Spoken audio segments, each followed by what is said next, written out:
এবাৰ এটা ষড়যন্ত্ৰ হল। কি ষড়যন্ত্ৰ হল? কাদিয়ানী বিলাকৰ পৰা এটা জাত আছে, আমাৰ এটা ফৈদ আছে, মুছলমান বুলি কয়, কিন্তু তেওঁলোক মুছলমান নহয়। কাদিয়ানী, মিৰ্জা গোলাম আহমদ কাদিয়ানী, তেওঁলোকে আকৌ নবী বুলি মানে। আমাৰ আকিদা কি হয়? আমাৰ আকিদা হয় যে আমাৰ নবী হযৰত মুহাম্মদ মুস্তাফা সাল্লাল্লাহু আলাইহি ওয়াসাল্লাম আমাৰ সৰ্বশেষ নবী, তেওঁৰ পিছত আৰু কোনো নবী নাহে। এইটো হৈছে আমাৰ আকিদা, আৰু এই আকিদা আমাৰ থাকিব লাগিব, তেতিয়াহে আমি জান্নাত লাভ কৰিব পাৰিম। যদি আমি তাতকৈ বেলেগ আকিদা লওঁ, আমি কেতিয়াও জান্নাত লাভ কৰিব নোৱাৰিম। আমাৰ এইটো আকিদা, লা ইলাহা ইল্লাল্লাহ ওয়া মুহাম্মাদুৰ ৰাসূলুল্লাহ, আল্লাহৰ বাহিৰে কোনো মাবুদ নাই, আৰু হযৰত মুহাম্মদ মুস্তাফা কি কব সাল্লাল্লাহু আলাইহি ওয়াসাল্লাম আল্লাহৰ প্ৰেৰিত ৰসুল, আল্লাহৰ বান্দা, আৰু তেওঁৰ শেষ নবী, তেখেতে প্ৰেৰণ কৰা শেষ নবী। তেওঁৰ পিছত আৰু কোনো নবী নাহে। আনা খাতিবুন নবিয়িন লা নবিয়্যা বাদি, আল্লাহ নবী সাল্লাল্লাহু আলাইহি ওয়াসাল্লামে নিজে কৈ গৈছে যে মই শেষ নবী, মোৰ পিছত আৰু কোনো নবী নাহে। কিন্তু এটা চাম ওলালে পাছত। কি ওলালে? মিৰ্জা গোলাম আহমদ কাদিয়ানী বুলি এজন ব্যক্তি পাঞ্জাৱত, তেওঁৰ নামটো আছিল আহমদ, গোলাম আহমদ। তেওঁ নবী দাবী কৰি দিলে। কি কৰিলে? তেওঁ নবী দাবী কৰিলে। এই যে মুছলমানৰ আকিদা শেষ কৰিবৰ কাৰণে এইটো আছিল ইংৰাজসকলৰ এটা ষড়যন্ত্ৰ। যেতিয়া উলামাসকলে ব্ৰিটিছৰ বিৰুদ্ধে জোৰদাৰ আন্দোলন আৰম্ভ কৰিলে, দাৰুল উলুম দেওবন্দ প্ৰতিষ্ঠা কৰিলে, জমিয়ত উলামায়ে হিন্দ প্ৰতিষ্ঠা কৰিলে, তবলিগী জামাত প্ৰতিষ্ঠা কৰিলে, তাৰপিছত ইংৰাজে দেখিলে যে এওঁলোকৰ মাজত কেনেকৈ ডিভাইড এণ্ড ৰুল কৰিব পাৰি। ইংৰাজৰতো সেইটোৱে পলিচি যে ডিভাইড কৰা আৰু ৰুল কৰা, বিভাজন কৰা আৰু তেওঁলোকৰ মাজত শাসন কৰা। মুছলমানৰ মাজত এটা বিভাজন সৃষ্টি কৰিবৰ কাৰণে মিৰ্জা গোলাম আহমদ কাদিয়ানীক বহুত টকা পইচা দিয়া হ'ল, আৰু ক'লে যে তই নবী দাবী কৰি দে। মুছলমানে নবীক দাবী কৰিলে, নবীক তেওঁলোকে বহুতে মানিব, আৰু কিছুমান মানুহে তেওঁৰ পৰা আন্দোলনৰ পৰা ফালৰি কাটি বেলেগ হৈ আহিব, আমি তেওঁলোকৰ মাজত শাসন কৰিবলৈ সুবিধা হ'ল। সেই কাদিয়ানীসকলে কি কৰিলে?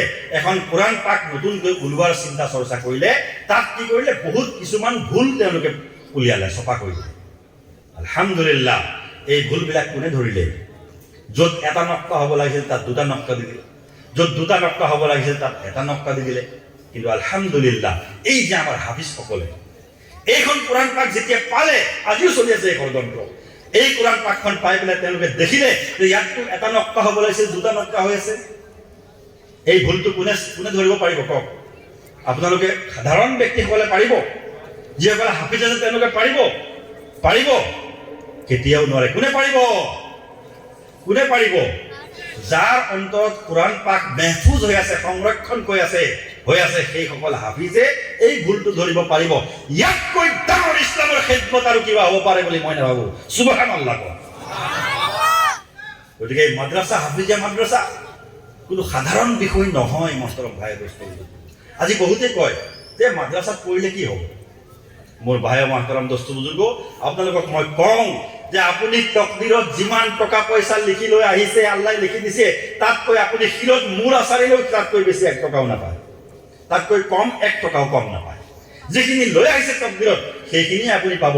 যদি আল্লাহৰ ওচৰত দোৱা কৰে সেইখিনিতে বৰকত হ'ব, আৰু যদি দোৱা নকৰে সেইখিনিতে তনজ্জুলি হ'ব। কিন্তু তকদিৰত আল্লাহ যিখিনি ৰিজিক আপোনাৰ লিখি দিছে, যিখিনি আপুনি তকদিৰত লৈ আহিছে সেইখিনিহে পাব। লাগিলে আপুনি হাফিজ হওক, লাগিলে আপুনি ইঞ্জিনিয়াৰ হওক, লাগিলে আপুনি ডক্টৰ হওক, লাগিলে আপুনি মা বাবা পাহৰি আমেৰিকাত লণ্ডনত গৈ থাকক, আপুনি নিজৰ তকদিৰতকৈ বেছি 1 টকাও নাপায়, 1 টকা কমো নাপায়। কিন্তু সৌভাগ্যৰ কথা হ'ব যদি আপুনি নিজৰ ল'ৰা এটা হাফিজ বনাই থৈ যায়।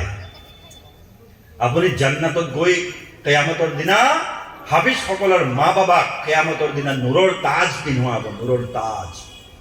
আল্লাহ তাআলাৰ নূৰৰ মুকুট পিন্ধাই পেলাই সিংহাসনত বহুৱাই তেওঁলোকক সন্মান জনাব আল্লাহ তাআলাই। যে উম্মত সাৰা উম্মত চাব যে এইসকল কোন যিসকলে আজি নূৰৰ তাজ পিন্ধি সিংহাসনত বহি আছে, আৰাম কৰি আছে, এইসকল কোন? আল্লাহ তাআলাই ক'ব, এই উম্মতসকল চোৱা, সেইসকল হাফিজৰ বাবা, সেইসকল হাফিজৰ মা বাবা, যিসকল হাফিজক যিসকল মা বাবাই নিজৰ ল'ৰাটোক মাদ্ৰাছাত দি দিছিল, দালি ভাত খুৱাইছিল, দালি ভাত খাওঁতেও তেওঁলোকে চিন্তা কৰা নাছিল যে যা বাবা তোক আল্লাহৰ বাস্তে দিছো, তই আল্লাহৰ কালাম হিফজ কৰিবি আৰু আল্লাহৰ কালাম সংৰক্ষণ কৰিবি। যদি গোটেই পৃথিৱীৰ পৰা কোৰআন পাক কোনোবাই জ্বলাই দিয়াৰ চেষ্টা কৰে, তই একবাৰ বহিবি আৰু 1 ঘণ্টাত কোৰআন পাক লিখি দিবি। সুবহানাল্লাহ। সেইসকল হাফিজৰ মা বাবা কিয়ামতৰ দিনা নূৰৰ তাজ পিন্ধি সিংহাসনত বহি থাকিব। সুবহানাল্লাহ। নিয়ত কৰক যে মোৰ এটা ল'ৰা মই হাফিজ বনাম, তাৰপিছত লাগিলে ডক্টৰ বনাম।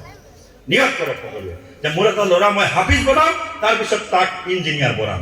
মোৰ এটা ল'ৰা হাফিজ বনাম, তাৰপিছত তাক মাষ্টৰ বনাম। মোৰ এটা ল'ৰা হাফিজ বনাম, তাৰপিছত তাক প্ৰফেচৰ বনাম। মোৰ এটা ল'ৰা হাফিজ বনাম, তাৰপিছত তাক আলিম বনাম। মোৰ এটা ল'ৰা হাফিজ বনাম, তাৰপিছত তাক দুনিয়াৰ যি ইলিম দিব লাগে আপুনি সকলোৱে দিল সহজ হৈ যাব।